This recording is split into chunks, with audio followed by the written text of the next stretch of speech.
Hello guys, the depth queen स्वागत करती है अपने डार्क डेप्थ वर्ल्ड में। और आपने अभी कुछ ही घंटों पहले ये न्यूज़ तो सुनी होगी कि मशहूर बॉलीवुड और टेलीविज़न एक्टर मुकुल देव अब हमारे बीच में नहीं रहे हैं। सिर्फ 54 इयर्स की एज में उन्होंने इस दुनिया को हमेशा हमेशा के लिए अलविदा कह दिया। हालांकि जब सबको ये बात पता चली पहली बार तो किसी को यकीन ही नहीं हुआ। लोग जो हैं इतने ज़्यादा शॉक में चले गए कि उन्हें ठीक से समझ में नहीं आया कि वो कैसे रिएक्ट करें। जो एक होता है ना कि कोई इंसान लंबे समय से बीमार हो या वो कोई काम नहीं कर रहा हो।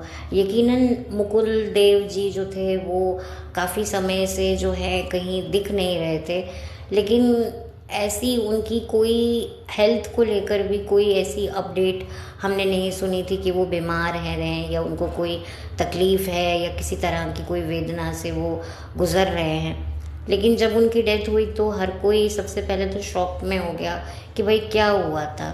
लेकिन अब जैसे जैसे वक्त गुज़रता जा रहा है, लोग सामने आते जा रहे हैं जो उनके करीबी हैं और वो जो हैं अपनी बात बता रहे हैं। ऐसा मैं कहूँ कि मुकुल देव जी का एक तरीके से जो उनकी लाइफ थी, जो बहुत ही वो पर्सनल रखते थे, उसके अनछुए पहलू को उनके दोस्त, उनके करीबी अब सामने रख रहे हैं कि कितनी ज़्यादा तन्हाई उनको जो थी वो तंग कर रही थी। उनको कोई ज़्यादा कोई बड़ा रोग नहीं था। हाँ, वो अपनी हेल्थ का ध्यान नहीं रख रहे थे, वो शराब और गुटखा का सेवन कर रहे थे और काफ़ी उन्होंने अपना वज़न भी बढ़ा लिया था। लेकिन ये सब क्यों उनकी लाइफ में हो रहा था? क्योंकि वो तन्हाई का शिकार थे। कहने को वो शादीशुदा थे, उनका एक बच्चा भी है, एक बेटी है जो अच्छी खासी उम्र की है। लेकिन वही वाली बात है कि पत्नी से काफ़ी समय से वो अलग रह रहे थे और यकीनन पत्नी जहाँ है वहाँ पर बच्चा है। ज़्यादातर जो होता है, जो वाइफ्स होती हैं उन्हीं के पास बच्चे होते हैं, तो उनकी जो बेटी हैं वो उनकी वाइफ के साथ ही रह रही थी। हालांकि वो उनके साथ नहीं रहती थी, लेकिन थोड़ा बहुत वो टच में तो थे अपनी बेटी के। अगर आप उनका सोशल मीडिया अकाउंट देखेंगे तो उनकी बेटी के साथ कुछ तस्वीरें हैं और वो अपने भाई से भी काफ़ी करीब थे, राहुल देव, जो कि वो भी एक काफ़ी अच्छे एक्टर हैं। तो एक तरीके से आप देखिए कि पर्दे पर इतनी ज़िंदा दिल परफॉर्मेंस देने वाले जो आर्टिस्ट होते हैं उनकी अपनी खुद की ज़िंदगी कितनी ज़्यादा जो है वो बेरंग होती है, कितनी अकेली होती है। कहने को इंसान परिवार बनाता है, शादी करता है किस लिए कि भाई मेरा परिवार बने, मैं अपने परिवार के साथ रहूं, वो मुझे संभाले, मैं उन्हें संभालूं। लेकिन एक होता है कि भाई किसी का परिवार नहीं है, उसको वो तकलीफ़ होती है। लेकिन किसी इंसान का परिवार है और वो होकर भी उसके साथ नहीं है, वो एक अलग तरीके की तकलीफ़ होती है। और उनके माता पिता का भी निधन हो चुका है मुकुल देव जी के, तो उस वजह से भी वो काफ़ी ज़्यादा परेशान थे, डिप्रेस थे, क्योंकि उन्हें अपने पेरेंट्स के भी जाने का काफ़ी गम था। तो एक तरीके से वो ज़्यादा मिलते जुलते नहीं थे। ये सारी बातें उनके करीबियों ने बताई हैं।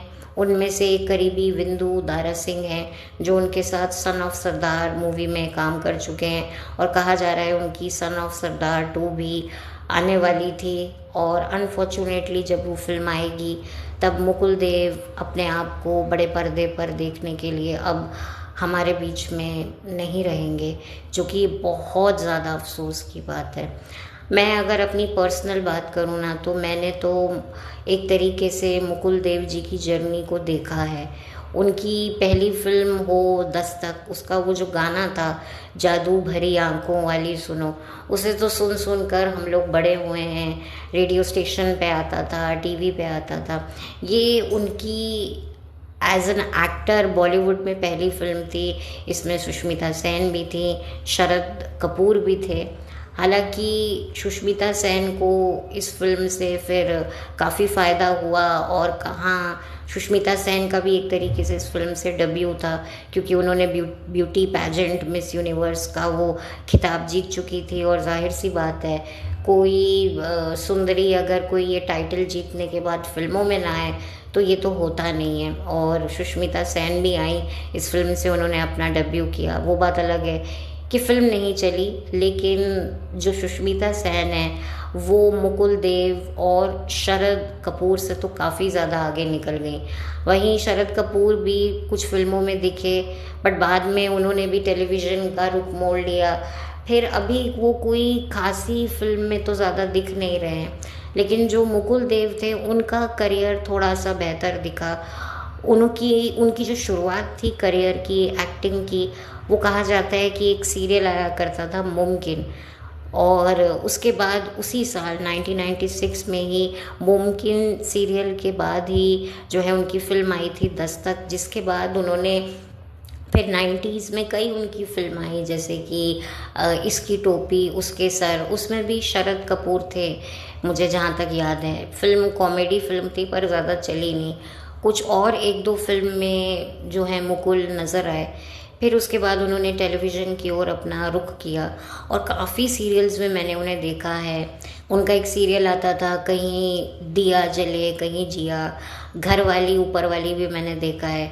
कॉमेडी ये था, शो था, जिसमें पहले उनकी हीरोइन थी निकी अनेजा और श्रुति उल्फत। फिर बाद में इसका एक सेकंड सीज़न आया तो उसमें सीमा कपूर और आई थिंक नहीं, श्रुति उल्फत बाद में वाले सीज़न में आई थी।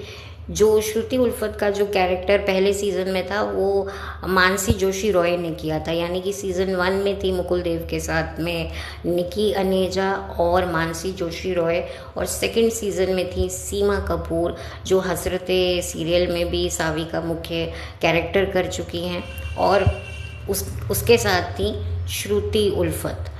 तो काफ़ी अच्छा उनकी कॉमिक टाइमिंग भी थी, काफ़ी वो शो भी पसंद किया जा रहा था। फिर एकता कपूर का के भी सीरियल्स में वो दिखे, जैसे कुटुंब सीरियल आता था उसके सेकंड सीज़न में भी एज अ विलन वो दिखे। फिर एकता कपूर ने एक डांस रियलिटी शो भी प्रोड्यूस किया था, कभी यार कभी प्यार, जिसमें जो सेलिब्रिटी थे वो अपने रियल लाइफ पार्टनर के साथ भी थे और अपने ऑन स्क्रीन पार्टनर के साथ आकर जो है परफॉर्म किया करते थे डांस।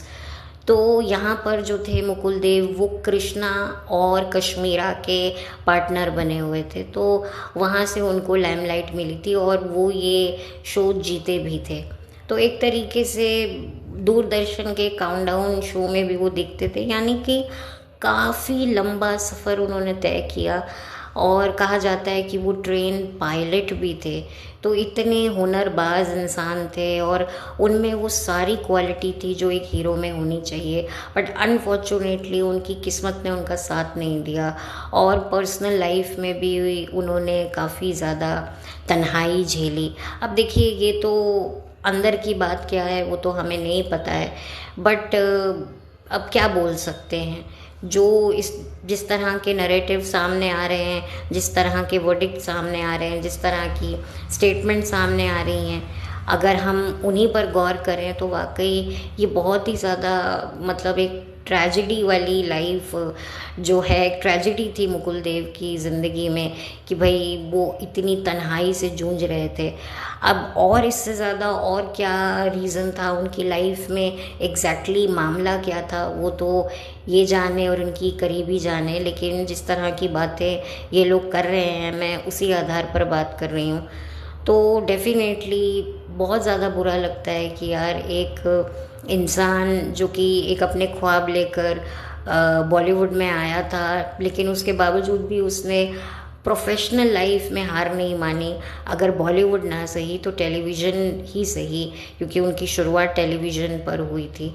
तो बट पता नहीं पर्सनल लाइफ में वो उनका वो शायद वो फाइटिंग स्पिरिट नहीं आ पाया, जिसकी वजह से वो इतने ज़्यादा मायूस रहने लगे और जिसकी वजह से उनकी हेल्थ पर भी बनाई और उन्होंने अपनी हेल्थ को भी इग्नोर किया। देखिए, ये प्यार, मोहब्बत, शादी, बच्चे, it's a part of life, not a heart of a life. अगर आपकी हेल्थ है ना तो आप कैसे भी सरवाइव कर सकते हैं। अगर आपकी हेल्थ ही नहीं है ना तो आपके परिवार में कितने भी लोग हों, अगर आपकी हेल्थ ही अच्छी नहीं है तो फिर वो परिवार भी आपके साथ हुआ ना हुआ बराबर है। कुछ लोग तो इसी चलते जो हैं वो छोड़ के चले जाते हैं कि भाई इसने तो खटिया पकड़ ली है, अब ये हमारे किसी काम का नहीं है, तो भैया इसकी ज़िंदगी से निकल जाओ।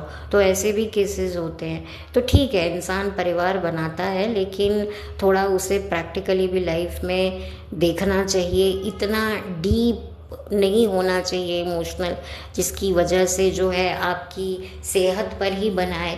देखिए, इमोशनल और प्रैक्टिकलिटी दोनों में एक बैलेंस होना चाहिए। ज़रूरत से ज़्यादा अगर आप प्रैक्टिकल हो जाएंगे तो बिल्कुल ही आप एक हार्टलेस इंसान बन जाएंगे, और अगर आप ज़रूरत से ज़्यादा इमोशनल बन जाएंगे तो आपके इतने इमोशनल एक्सीडेंट होंगे ना, इतने इमोशनल एक्सीडेंट होंगे कि आप उठ ही नहीं पाएंगे। कहने को आप में जान होगी, लेकिन जान होते हुए भी आप एक ज़िंदा लाश की तरह ही हो जाएंगे। तो इसीलिए मैं कहती हूँ कि हर चीज़ में नॉर्मैलिटी भी होनी ज़रूरी है। अपने आप को एक तरीके से थोड़ा सा प्रैक्टिकल भी रखना चाहिए, थोड़ा स्पिरिचुअली भी चीज़ों को समझना बहुत ज़रूरी है। देखिए, जैसे खाने के लिए, जैसे जीने के लिए खाना ज़रूरी होता है, वैसे एक अच्छी समझ आपको तभी आएगी जब आप थोड़ा सा अपना एक स्पिरिचुअल विजन रखेंगे, तभी आप लाइफ में सरवाइव कर पाएंगे। वरना यही हाल होगा आपका कि अकेलापन, मायूसी, क्योंकि रॉन्ग बिलीव की वजह से ही हम लोग डिप्रेशन में जाते हैं।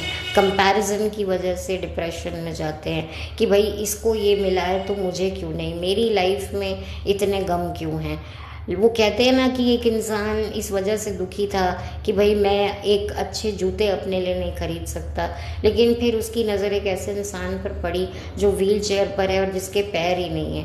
तब उसको ये यकीन हुआ कि नहीं यार, कम से कम मेरे पास एक उम्मीद तो है कि मुझे नए जूते खरीदने हैं। क्यों? क्योंकि मेरे पास पैर हैं। पर इस इंसान तो कभी जूते खरीदने का सोच ही नहीं सकता, क्योंकि इसके पास तो पैर ही नहीं है।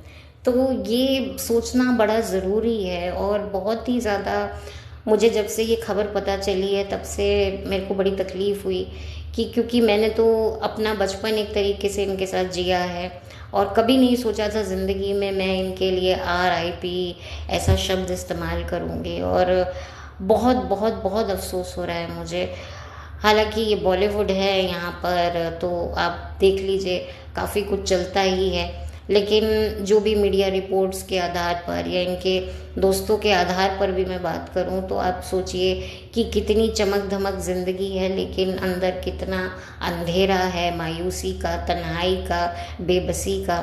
अक्सर लोग ये कहते हैं कि भाई कोई इंसान के हाथ पैर सलामत नहीं है, वही इंसान सबसे गरीब है। लेकिन कुछ लोग ये कहते हैं कि भाई जिसके पास परिवार नहीं है वो ज़िंदगी में सबसे गरीब है। At the end of the day मैं तो ये मानती हूँ कि जिसके पास एक समझदारी की सोच है, एक पॉजिटिविटी की जो एक उमंग है, और उसकी हेल्थ अच्छी है ना, तो लाइफ में उसके साथ कोई हो ना हो वो कोई मैटर नहीं करता है। स्पिरिचुअलिज्म जो होता है ना, वो एक तरीके से एक लाइट की तरह होता है, एक टॉर्च की तरह होता है। जैसे जब लाइट जाती है और जब हमको कुछ नहीं दिख रहा होता तो हम टकराते रहते हैं ना, यही हमारे पास अचानक से एक टॉर्च आ जाती है तो उसको हम जलाते हैं और बड़ी आसानी से जो है हम ऊबड़ खाबड़ रास्ते जो होते हैं, जो हमें दिख नहीं रहे होते हैं अंधेरे के कारण, वो भी हमें दिखना शुरू कर देते हैं। तो जो पॉजिटिविटी होती है, जो वो आपकी स्पिरिचुअलिज्म से आता है, और मेंटल हेल्थ तो तभी ठीक हो सकती है जब आप थोड़ा सा अपना एक वातावरण, आप अपना आचरण अगर शुद्ध करें ना, तो वो भी एक बहुत बड़ा इम्पैक्ट पड़ता है आपकी लाइफ में। लेकिन वही वाली बात है कि ज़रा सी तन्हाई, ज़रा सा कोई दुख आता है तब इंसान जो है वो कुसंगति में पड़ जाता है, व्यसन में पड़ जाता है, शराब के नशे में। भाई शराब का नशा जो होता है ना, वो बहुत ही ज़्यादा ख़राब होता है, कोई भी ऐसा जहरीला पदार्थ जिसे आप नशा मानकर अपनी ज़िंदगी में लेकर जो झूमते हैं ना, ये बहुत ही खोखले नशे होते हैं। असली जो नशा होता है ना, असली जो खुमारी होती है, वो आपकी पॉजिटिव सोच, आपकी अच्छी सेहत और आपका दुनिया के लिए और दुनिया वालों के लिए कुछ अच्छे करने का जो भाव होता है ना, वो उससे बड़ा कोई नशा कोई नहीं हो सकता। कि इंसान अगर ये सोचे कि भाई अगर मेरा परिवार नहीं है तो क्या हुआ, मैं किसी और की मदद करके, किसी और की ज़िंदगी संवार कर क्यों ना वैसा ही आनंद लूं जैसे कि अगर मैं अपने किसी परिवार वाले की मदद करके या उसको सपोर्ट करके जो है वो मुझे फील होना चाहिए था। वो कहते हैं ना, एक गाना भी है, तुम बेसहारा हो तो किसी का सहारा बनो। अगर आपकी ज़िंदगी में प्यार की कमी है तो आप किसी और को प्यार दीजिए, उसे प्यार दीजिए जिसे वाकई प्यार की ज़रूरत है। वो कहते हैं ना कि एक खाली गिलास में अगर पानी डालना और एक भरे हुए गिलास में पानी डालना में क्या फ़र्क होता है। भरे हुए गिलास में अगर आप पानी डालोगे तो पानी नीचे गिरेगा, और अगर एक खाली गिलास में पानी डालोगे तो पानी गिलास में ही रहेगा। तो वैसे ही जिसे प्यार की ज़रूरत है, जो वाकई है, उसका हाथ थामिए, उसे सहारा दीजिए। अब वो आपका बनता है नहीं बनता है वो तो अलग बात है। अपनों के लिए भी हम सब करते हैं मोह से, वो भी अपने नहीं बनते हैं। गैरों के लिए कम से कम आप करेंगे तो निस्वार्थ भाव से करेंगे, जिसे भगवान देखेगा, खुदा देखेगा, तो और वही आपके खाते में जाएगा, और वही जो है उससे आपका जो है आपको आने वाली जो आपकी गति है नरक की, स्वर्ग की, वो बंधेगी। तो ज़िंदगी में अच्छे कर्म कमाइए। परिवार मिलता है तो ठीक है, अगर नहीं मिला तो इसका मतलब ये नहीं है कि आप अपनी ज़िंदगी को इस कगार पर लाकर खड़ा कर दें कि भाई अब मौत के अलावा आपके पास कोई और रास्ता ही ना बचे। तो बस इसी के साथ अब मैं इस वीडियो को बंद करती हूँ, और मुकुल देव जी की आत्मा के लिए मैं बहुत बहुत प्रार्थना करती हूँ। ईश्वर उनकी आत्मा को शांति दे, वो जहाँ भी हो उन्हें सुकून मिले, और बस उनको ज़िंदगी में परमानेंट हैप्पीनेस मिले। और बस मैं यही कामना करती हूँ। और अच्छा, एक कहते हैं ना, एक बचपन का एक दोस्त जैसे बिछड़ जाता है, बिल्कुल वैसी ही फीलिंग मुझे आ रही है। क्योंकि अब मैं क्या बोलूँ, जिनको आप देखते देखते ग्रो करते हो और वही इस दुनिया से चले जाएं तो बड़ा दुख होता है, और मुझे भी दिल से दुख हो रहा है। और बस और ज़्यादा कुछ नहीं कह पाऊँगी। बस यही कहूँगी कि उनके परिवार को शक्ति दे इस दुख से निकलने के लिए। और मुकुल देव जी से बस यही कहूँगी कि आप बहुत याद आएंगे, और